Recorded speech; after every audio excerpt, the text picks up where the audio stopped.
The health behavior that I'll be addressing in my presentation is reducing added sugars in the diet to improve health. Reducing added sugars in the diet will reduce the chances of developing type 2 diabetes and heart disease. So the desired behavior change in this presentation is to reduce the added sugars in my diet by 90%. Added sugars do not appear in foods naturally. Instead, they're added to the food by manufacturers. They also include sweeteners that are not necessarily labeled as sugar, that might include corn syrup or sweeteners, fructose, and a variety of other names. Added sugars are frequently found in soft drinks, energy drinks, baked goods, sweet cereals, pizza sauce, candy, and ice cream products. They're also found in products you wouldn't necessarily think of as high in sugar, so it's always good to read the labels.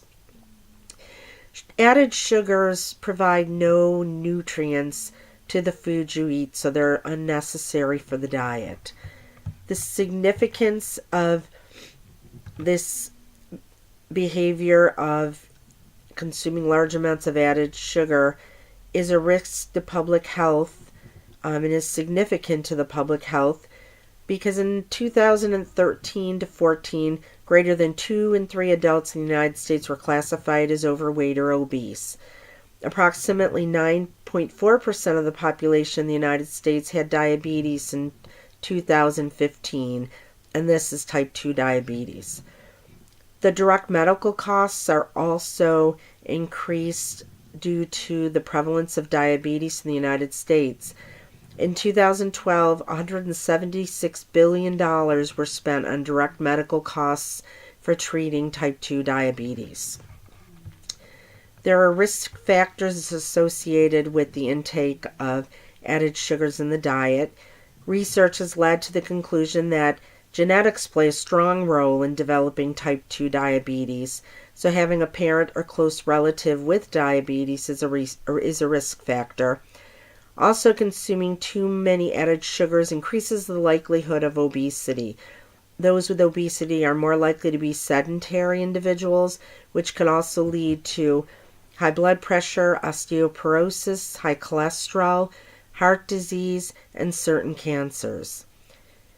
The health consequences of consuming too many added sugars would include people that consume 17 to 21% of added sugars in their diets were 38% more likely to die from heart disease than those who consumed about 8% of added sugars in their diet.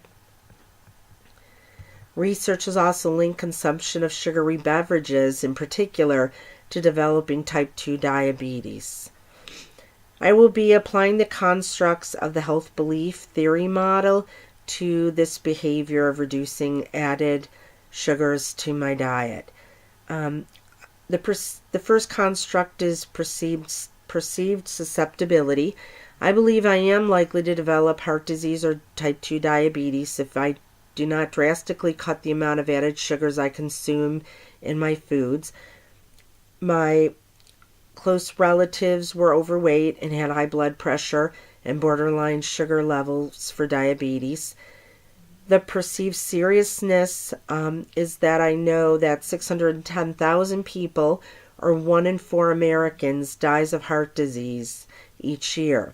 I believe that consuming too much added sugar increases my chances of being overweight, which will greatly increase the likelihood that I might develop heart disease and or type 2 diabetes.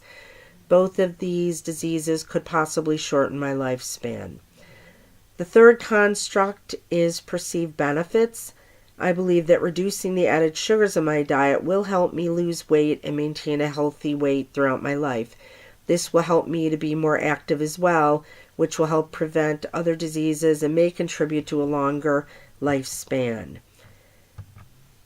The next construct is perceived barriers. I grew up eating and drinking high sugar items and enjoy desserts and sugary foods. Having a long-term habit of consuming added sugars will be hard to break.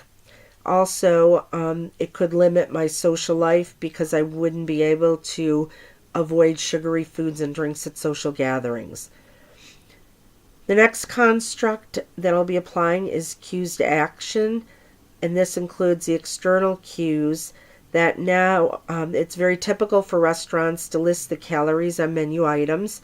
Items high in calories might indicate that there are a high percentage of added sugars.